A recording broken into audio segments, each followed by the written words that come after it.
ಸ್ನೇಹಿತರೆ, middle ಈಸ್ಟ್ನಲ್ಲಿ Iran, Israel, ಅಮೆರಿಕಾಗಳ ನಡುವೆ ಯುದ್ಧ ದಿನದಿಂದ ದಿನಕ್ಕೆ ಹೆಚ್ಚಾಗುತ್ತಿದ್ದಾಗ ಇರಾನ್ನ ಹೊಸ ಶಕ್ತಿಶಾಲಿ ನಾಯಕ ಅಯಾತುಲ್ಲಾ ಮುಜ್ತಬಾ ಖಮೇನಿ ತಮ್ಮ ಮೊದಲ ಅಧಿಕೃತ ಹೇಳಿಕೆಯಲ್ಲಿ ಕಠಿಣ ಎಚ್ಚರಿಕೆ ನೀಡಿದನು. ಅವ್ರು ಹೇಳಿದ್ದೇನೆಂದರೆ, ಹಾರ್ಮುಜ್ ಜಲಸಂಧಿಯ ಮೂಲಕ ತೈಲ ಹಡಗುಗಳ ಸಂಚಾರವನ್ನು ಸಂಪೂರ್ಣವಾಗಿ ಬಂದ್ ಮಾಡ್ತೀವಿ ಅಂತ. ಈ ಘೋಷಣೆ ಜಾಗತಿಕ ಮಟ್ಟದಲ್ಲಿ ಆತಂಕ ಸೃಷ್ಟಿ ಮಾಡಿತು. ಈ ಒಂದು ಮಾತಿಗೆ ಜಗತ್ತಿನ ಕಣ್ಣು ಈ ಹಾರ್ಮುಜ್ ಜಲಸಂಧಿ ಮೇಲೆ ಬಿತ್ತು. ಯಾಕಂದ್ರೆ ಗಲ್ಫ್ ದೇಶಗಳಿಂದ ಗ್ಯಾಸ್ ಮತ್ತು ಪೆಟ್ರೋಲಿಯಂ ಸಪ್ಲೈ ಆಗಬೇಕಾದ್ರೆ ಈ ಹಾರ್ಮುಜ್ ಜಲಸಂಧಿನ ದಾಟಲೇಬೇಕು. ಪ್ರಪಂಚದ 20% ಆಯಿಲ್ ಸರಬರಾಜಾಗಬೇಕಾದ ಜಾಗ ನಿಲ್ಲುತ್ತೆ ಅಂತ ಇರಾನ್ ಜಗತ್ತಿನ ಮುಂದೆ ಬೆದರಿಕೆ ಹಾಕಿತು. ಹಾಗಾದರೆ ಈ ಸಮಸ್ಯೆಗೆ ಈಗ ಪರಿಹಾರ ಮಾರ್ಗವೇನಾದರೂ ಇದೆಯಾ ಅನ್ನೋದೇ ಪ್ರಶ್ನೆ. ಕುವೈತ್, ಬಹರೇನ್, ಕತಾರ್, ಇರಾಕ್ ದೇಶಗಳಿಗೆ ಈ ಹಾರ್ಮುಜ್ ಜಲಸಂಧಿ ಮಾರ್ಗ ಬಿಟ್ಟರೆ ಬೇರೆ ಯಾವುದೇ ಸಮುದ್ರ ಮಾರ್ಗವೇ ಇಲ್ಲ. ಈ ಸಮಸ್ಯೆಯನ್ನು ಬಗೆಹರಿಸಲು ಅಂದರೆ ಕಚ್ಚಾ ತೈಲ ಮತ್ತು ಗ್ಯಾಸ್ ಅನ್ನು ಹಾರ್ಮುಜ್ ಜಲಸಂಧಿ ಮೂಲಕ ಅಲ್ಲದೆ ಸುರಕ್ಷಿತವಾಗಿ ನಿರಂತರವಾಗಿ ಪೈಪ್ಲೈನ್ಗಳ ಮೂಲಕ ಸಾಗಿಸಲು ಕೇವಲ 2 ಪೋರ್ಟ್ಗಳಿವೆ. ಆದರೆ ಹಾರ್ಮುಜ್ ಮೂಲಕ ಸಾಗಿಸುವಷ್ಟು ಗ್ಯಾಸ್ ಮತ್ತು ಆಯಿಲ್ಗಳನ್ನು ಟ್ರಕ್ಗಳಲ್ಲಿ, ರೈಲುಗಳಲ್ಲಿ ಸಾಗಿಸಲು ಸಾಧ್ಯವಿಲ್ಲ. ಇನ್ನು ನ್ಯಾಚುರಲ್ ಗ್ಯಾಸ್ಗಳನ್ನು ಟ್ರಕ್ಗಳಲ್ಲಿ ಸಾಗಿಸೋದು ದುಬಾರಿ ಮಾತ್ರ ಅಲ್ಲ, ಅತ್ಯಂತ ಡೇಂಜರ್ ಕೂಡ.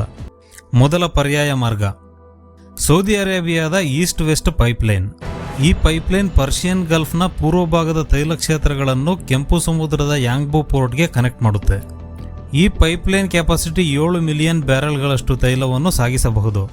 ಆದರೆ ವಾಸ್ತವವಾಗಿ ಕೇವಲ 3 ರಿಂದ 4 ಮಿಲಿಯನ್ ಬ್ಯಾರೆಲ್ ಲೀಟರ್ಗಳಷ್ಟು ಆಯಿಲ್ ಮಾತ್ರ ಸಾಗಾಣಿಕೆ ಮಾಡುತ್ತೆ.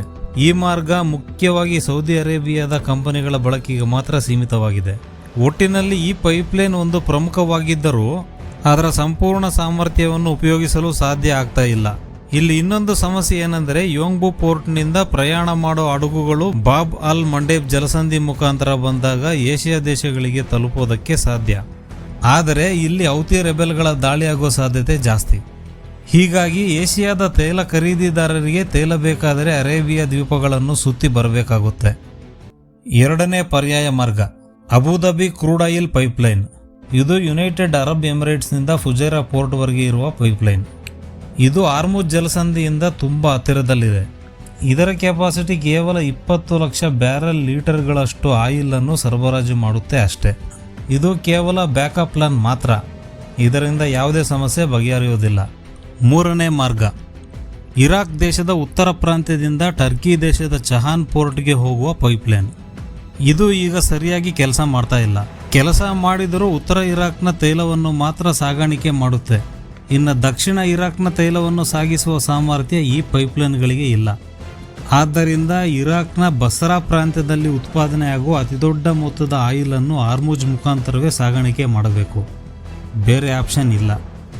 ಇನ್ನು 4ನೇ ಮಾರ್ಗ ಒಮನ್ ದೇಶದ ಸಲಾಲ್ ಮತ್ತು ಡುಕ್ಮಾ ಪೋರ್ಟ್ಗಳಲ್ಲಿ ತೈಲ ಉತ್ಪಾದನೆ ಆಗುತ್ತೆ. ಇಲ್ಲಿ ಉತ್ಪಾದನೆ ಆಗೋ ತೈಲವನ್ನು ಗಲ್ಫ್ ತೈಲ ಕ್ಷೇತ್ರಗಳ ಜೊತೆ ಸೇರಿಸುವ ಪೈಪ್ಲೈನ್ಗಳು ಇಲ್ಲಿ ಇಲ್ಲ. ಭವಿಷ್ಯದಲ್ಲಿ ಈ ಪೋರ್ಟ್ಗಳು ಸಹಾಯವಾಗಬಹುದು, ಆದರೆ ಈಗ ಇವು ಕೂಡ ಹಾರ್ಮುಜ್ಗೆ ಪರ್ಯಾಯವಾಗಿ ನಿಲ್ಲಲು ಸಾಧ್ಯವಿಲ್ಲ.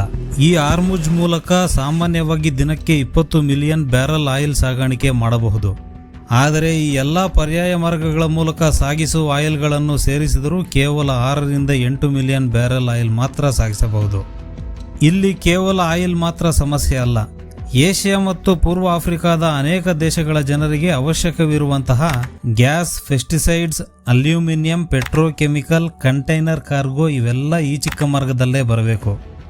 ಈ ಹಡಗುಗಳು ಆಫ್ರಿಕಾ ಸುತ್ತಿ ಬರಬೇಕಾದರೂ ಅಥವಾ ಈ ಪ್ರದೇಶಗಳಿಂದ ತಪ್ಪಿಸಿಕೊಳ್ಳಬೇಕಾದರೂ ಕೂಡ ಪ್ರಯಾಣದ ಸಮಯ ಹೆಚ್ಚಾಗುತ್ತೆ, ಖರ್ಚುಗಳು ಸಹ ಹೆಚ್ಚಾಗುತ್ತೆ. ಈ ಒಂದು ಸಮಸ್ಯೆಯು ಎನರ್ಜಿ ಎಕಾನಮಿಯಿಂದ ಎಲೆಕ್ಟ್ರಿಸಿಟಿ ಸಿಸ್ಟಮ್ವರೆಗೂ, ಫುಡ್ ಎಕ್ಸ್ಪೆಂಡಿಚರ್ನಿಂದ ಫುಡ್ ಮೇಕಿಂಗ್ ಚಾರ್ಜ್ವರೆಗೂ ಎಲ್ಲ ಬೆಲೆಗಳು ಹೆಚ್ಚಾಗ್ತವೆ. ಒಂದು ಮಾತಿನಲ್ಲಿ ಹೇಳಬೇಕಾದರೆ ಸದ್ಯಕ್ಕೆ ಹಾರ್ಮುಜ್ ಜಲಸಂಧಿಗೆ ಪರ್ಯಾಯ ಮಾರ್ಗವಿಲ್ಲ. ಆದ್ದರಿಂದ ಆ ಮಾರ್ಗದ ಮಧ್ಯೆ ಸೃಷ್ಟಿಯಾಗಿರುವ ಸಮಸ್ಯೆಗಳೆಲ್ಲವೂ ಸರಿಯಾಗುವವರೆಗೂ ಜಗತ್ತು ಅದರ ಪರಿಣಾಮ ಎದುರಿಸಲೇಬೇಕು. ಇಲ್ಲಿಯವರೆಗೆ ನೋಡಿದ್ದೀರಿ ಅಂದರೆ ಈ ವಿಡಿಯೋ ಇಷ್ಟ ಆಗೇ ಇರುತ್ತೆ. ಇಷ್ಟ ಆಗಿದ್ರೆ ಈ ವಿಡಿಯೋ ಲೈಕ್ ಮಾಡಿ, ತಪ್ಪದೆ ನಮ್ಮ ಚಾನಲನ್ನು ಸಬ್ಸ್ಕ್ರೈಬ್ ಮಾಡಿ. ಧನ್ಯವಾದಗಳು.